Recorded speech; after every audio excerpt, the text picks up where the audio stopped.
So right now, we are here in Santa Rosa, Tagaytay Road. And dito tayo magmumula sa may Bel Air just to show lang, just to have a quick snap kung ano yung mga madadaanan mo kapag dito ka dumaan sa may Santa Rosa to Tagaytay Road. So later on, ang ipapakita ko naman sa inyo is what if mag-exit tayo sa may Calax para din alam nyo.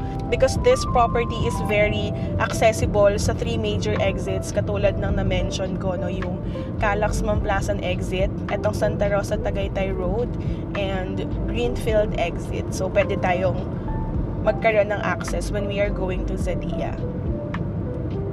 So dito makikita nyo yung mga car companies, yung mga major car companies na parang nakikita nyo rin sa Alabang if you're familiar with that area, no? 'Di ba? Meron dong mga big car companies na talaga namang hindi lang siya basta-basta but a well-known car company. So meron din yan dito sa may Santa Rosa.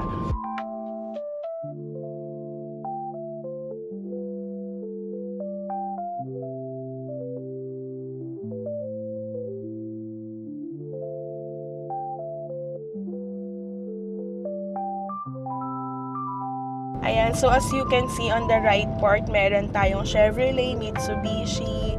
So, iba-iba siya. Ayan. So, para na rin siyang future Alabang if mapapansin nyo. Kasi ganito rin yung itsura niya, diba? Yung sa may boulevard doon na puro car company. So, ganito na rin yung future dito sa may Santa Rosa. And that what makes Santa Rosa very booming yung industry niya because of the big companies na nandito. Like yung mga Laguna Techno Park, nandito rin sila. And mga different banks, nandito rin, different gas stations. So, yung mga value ng properties dito sa area is talaga namang high and fast appreciating yung value.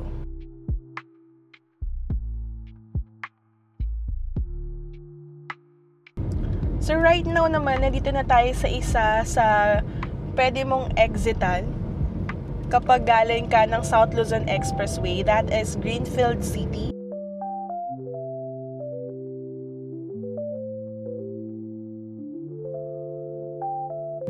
So dito sa area nito is kung mapapansin nyo, they are focusing more on greeneries, diba? Ang daming puno, and this is sakop na ng Greenfield. So they are really true to their words na ang aim nila is full of open spaces and greenery. So katulad ng mapapansin nyo dito, diba? So nasa likod niyan is yung Medical City. Malapit na dyan yung mga properties and developments ni Greenfield like Trava, Zadia, which is yung i-feature natin today sa ating videos, Pramana, and Solen. If ever na mag-purchase ka ng property dito kay Zadia, sobrang accessible mo sa lahat ng mga malapit dito na commercial spaces. And this one is the Paseo Santa Rosa, which is, I know some of you are familiar of. So, andyan yung mga famous brands, mga kainan, and meron din ditong commercial spaces sa may kanan. And if you are going to live in Zadia, no, sobrang accessible mo sa ganitong klaseng community.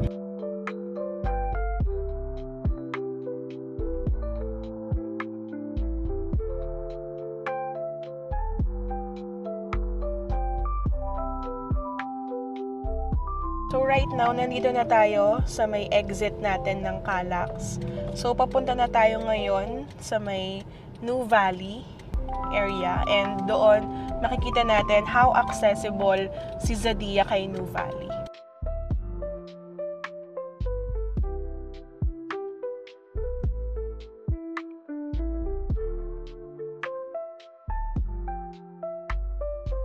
So right now, guys, kaka-exit lang natin ng Cavite Laguna Expressway, which is also known as Calax. And right now, we are going to New Valley, which is very accessible din kay Zadia. And I think this is also one of the factors why investors are investing in Zadia. So as you can see, wala ditong traffic to build up because this is just a bypass.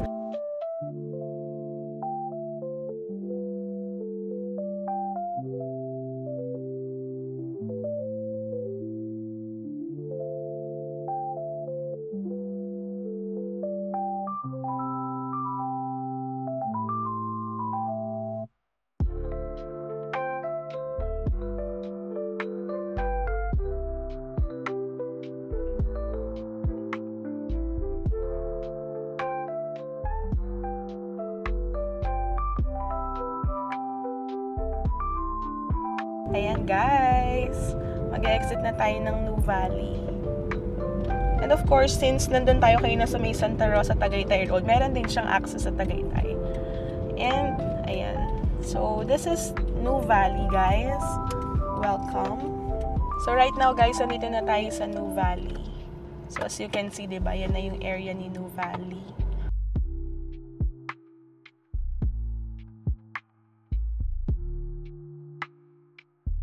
And of course, diba, who doesn't want to live near New Valley? So, we have receiving a lot of inquiries about our clients na gusto ng mga property malapit sa New Valley. Kasi syempre, diba, nandito na yung mga lifestyle malls, shopping centers, may mga open parks, open spaces. And syempre, compared to Metro Manila, mas fresh pa yung air dito, hindi pa polluted kasi hindi pa naman dito crowded katulad dun sa Manila. And syempre, hindi pa masyadong puno ng establishments, kaya marami pa ditong open spaces.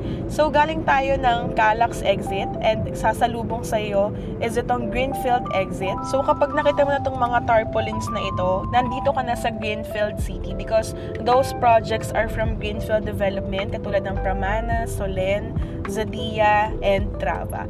And right now, papasok na tayo dito sa may Zadia. So, ito yung madadaanan mo. You will pass through this road and makikita mo na dyan sa unahan yung mga towers ni Zadia. So, diba, dito pa lang sa may daan, kitang-kita mo na how spacious yung mga towers, diba? So, right now, we have 3 towers na nakatayo na and we have 4th tower na kino-construct and soon magkakaroon ng 5th tower. So, ganyan kaganda si Zadia, guys. And by the way, guys, I'm making this video for those people na hindi pa familiar dito sa area na ito because we are receiving a lot of inquiries from clients na hindi naman taga dito. So, if you are familiar with this area, you can skip this video dun sa mga hindi nyo pa alam. So, ayan. So, right now, we are here sa may entrance na mismo ni Zadia. Ayan, guys. So, welcome to Zadia. We are here in the first ever condominium inside Greenfield City and the fastest selling condominium project inside Santa Rosa, Laguna. Welcome to Zadia.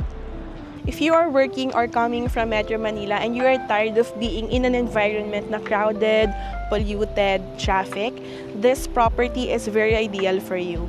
As you can see, facade pa lang ng property, diba? Very open yung space, very full of greeneries.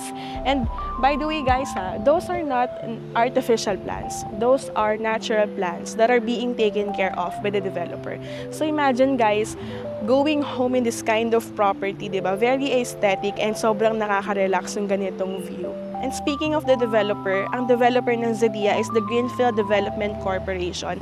And if you're not yet familiar with them, they are a subsidiary company of Del Monte, which is I know you're all familiar of, and ng Unilab. But they have a long history in real estate development such as industrial, infrastructure, recreational, and residential projects. So going back, if you're coming from Metro Manila, it will just take you at least 45 minutes to 1 hour bago ka makarating sa Zadia. Syempre, still depending on the traffic situation, no? Because kahit saan naman kapag rush hour, nagkakaroon ng traffic build-up. But the good news, guys, is that meron na tayong Skyway, meron na tayong South Luzon Expressway na expanded, meron na tayong Cavite-Laguna Expressway, or we also known as the Calax.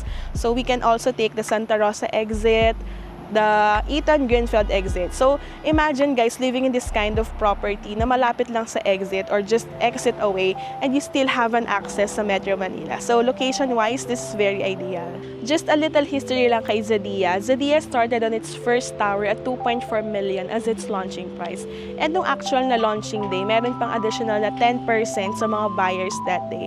So, by that time, nabili lang nila yung property ng 2.2 million pesos. And imagine the return of investment because right now, we are on its 4th tower, which is here in this area. So, dito itatayo ang 4th tower ni Zadia. And right now, it's already 4 million to 5 million pesos. But still, time to invest here because right now, nasa pre-selling stage pa lang siya. And meron pang 5th tower na i-release soon once na na-sold out na si Tower 4. And still, in the best price because every 15 units sold, nagkakaroon ng 50,000 pesos na price increase sa kanyang value. But imagine the price is very worth it, especially that this property is located in a master planned community inside Greenfield City. So malapit siya sa hospitals, sa New Valley, malapit din sa Paseo, sa mga schools, 'di ba? Kaya very worth it din yung price niya. Also, just to add a piece of information dun sa kanina, no, meron na tayong ino-offer na 7th floor dito kay 4th Tower, which is amenity view siya, guys. If you're planning to invest, that is the best talaga na deal because 7th floor siya plus amenity view. Also, guys, yung value niya for money, especially that this is malapit din sa mga university. Kung familiar kayo dun sa University Belt sa May Manila, meron na rin dito sa South because right now, UST or the University of Santo Tomas has its Laguna campus, which is located in Santa Rosa, dito lang din malapit kay Zadia. So imagine, guys, meron na rin ditong De La Salle dito sa may Canlubang, Binyan. And don't be confused kung nandun siya sa may Binyan because boundary lang siya ng Santa Rosa and Binyan. But still, malapit pa rin siya dito kay Zadia. It will just take you at least 15 minutes to go there. So imagine, guys, the future development here. Meron ng mga universities and yung mga students na malapit na dito is hindi na nila kailangan mag-dorm. And yung mga investors natin dito, no, is pwede na rin silang kumuha ng property and ipapa-Airbnb nila o ipapa-long-term or short-term lease nila. As what I've mentioned, guys, yung University of Santa Tomas dito sa Santa Rosa, Laguna, double the size nung nasa Manila because yung nasa Manila is around 20 plus hectares. But dito sa Laguna campus, guys, 40 hectares siya. So imagine yung development dun sa area na rin yun and magkakaroon din ng University of the East doon and National University magkakaroon din. And yung mga existing universities dito, like meron tayong Miriam College, Ayala West Grove na St. Scholastica, meron din dito, Xavier University. So imagine, guys, kapag fully functional na yung mga universities na yun, magkakaroon ng great impact sa price ni Zadia. So right now, guys, nandito naman tayo sa lobby ni Zadia. This is air-conditioned. And tara, akit tayo dun sa isang unit na pwede nating pasukin. And isa sa mga best feature nito ni Zadia is this scenic elevator. So kapag umakyat tayo, so let's go to 8th floor. So this is the scenic elevator and I think this is one of the most prominent na feature ni Zadia because as you go up and down, syempre, makikita mo na yung Greenfield City view. So right now, guys, we are on the 8th floor. So tara, pasukin natin. So, welcome, guys. This is one of the example na unit na ipapakita ko sa inyo. Actually, guys, this is studio unit, 24.9 square meters. And upon turnover, ganito yung marireceive nyo. And this is bare unit. So, as you can see, but very spacious pa rin, no? And if ever na bumili ka ng property kay Zadia, you will have an access sa basement with the Greenfield City view or the Tagaytay view. So, katulad nito. And upon turnover, guys, this is your receivables. So, ganito na yung receivables nyo, guys. Meron na tayong sink. You can just put your range hood and your overhead cabinet. So, depending on your preferences. And meron dito, syempre, CR. And meron na siyang toilet upon receiving the unit. And by the way, guys, just to share with you, this unit is for rent. Meron tayong client na nagtiwala to assist their listing this unit specifically. So, ganun, guys, if ever na bumili kayo ng property kay Zadia, is meron tayong option for rent if ever na hindi nyo matitirhan or pwede nating i-flip. Flip means yung ibebenta natin at a higher price. So, kasabay ng market value. But this one is actually for rent. And by the way, guys, no, if ever na meron kayong property here, we can also assist you in our listings. So, pwede kami yung maghanap ng clients for you. So, ranging ng rent dito is 17,000 pesos and above. Depende kung bare unit or complete finished yung unit. We are now here in Laguna Central, also here in Santa Rosa, Laguna. And I will show you now the turnover studio unit A. As what I've mentioned, this is 24.9 square meters. And katulad lang to ng pinakita ko yun na yung for rent natin. But this is the actual deliverable unit. So as you enter, you can see here the kitchen countertop. This is included upon turnover. And later on, papakita ko sa inyo yung example na merong overhead cabinets and range hood.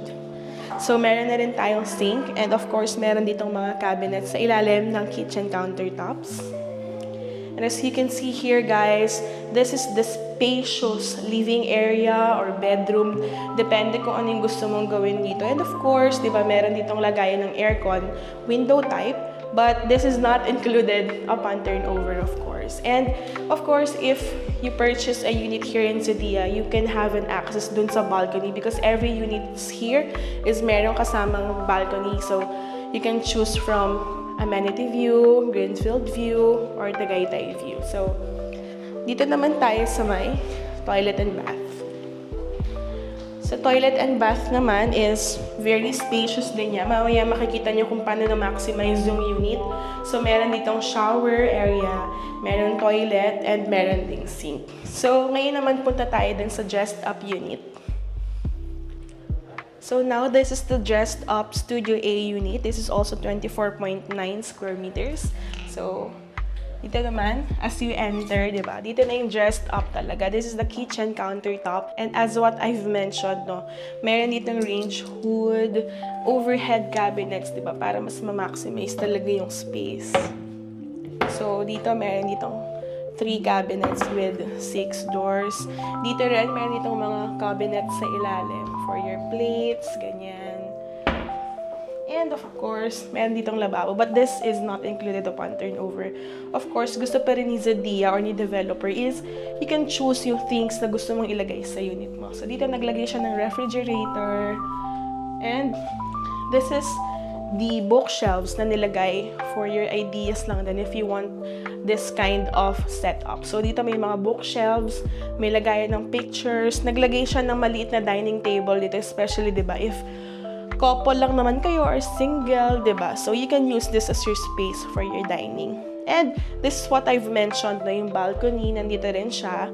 Naglagay sila ng side table, single bed, but still depends on your preferences. You can put double bed here. Of course, adjust na lang din sa size dun sa preference nyo. And meron maliit na sofa.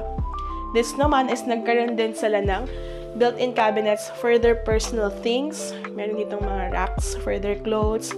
Meron ditong mga naka-hanger na mga damit. And now, let's go to the toilet and bath. So, as you can see, sobrang maximized ng space dito. No? Sobrang ganda nito, guys. Malapad siya, ha? Ganito siya kalapad. And super haba niya pa. This is the shower area. Naglagay lang sila ng shower glass, of course, para hindi mag-ano yung mga waters. Naglagay din sila dito ng automatic washing machine for their laundry area. Of course, ng mirror meron din para mas ma-maximize yung space and to create an illusion na malaki siya. But really, it's really big. It's really spacious. So actually guys, kay Zedia is nag-a-allow din sila ng combined units. For example, you are a family, no, na pupunta dito or titira dito kay Zedia, pwede naman tayong maglagay ng 2 units na magkatabi. So that will be around 50 square meters since 24.9 times 2 is nasa mag-50 na rin, no. So actually guys, ganun ka-spacious is para ka na ring may bahay. And dito, of course, since combined units siya and 2 magkatabing unit, you can have an access sa 2 ring balcony. So, dun lang sa combined units is, papakita natin dito sa video na ito, magkakaroon ng 2 balcony. One is sa master bedroom and one is dun sa may living area. So, Zedia, guys, is one of the best investments that you can purchase here in Santa Rosa, Laguna, especially that this is located in a master planned community. No? Talagang pinag-isipan yung community malapit sa schools, sa hospitals, sa universities, and sa lifestyle malls. And now that we are on the 4th tower and 7th floor yung in-offer natin and we are in the pre-selling stage, stretch yung down payment and mas flexible yung payment term. So if you are interested, guys, please like and comment on this video and subscribe to my YouTube channel. And you can message me on the numbers flashed on the screen. WhatsApp, Viber, iMessage 0926-547-8708. This is Giselle Quintana of Official PH Properties and see you on my next video.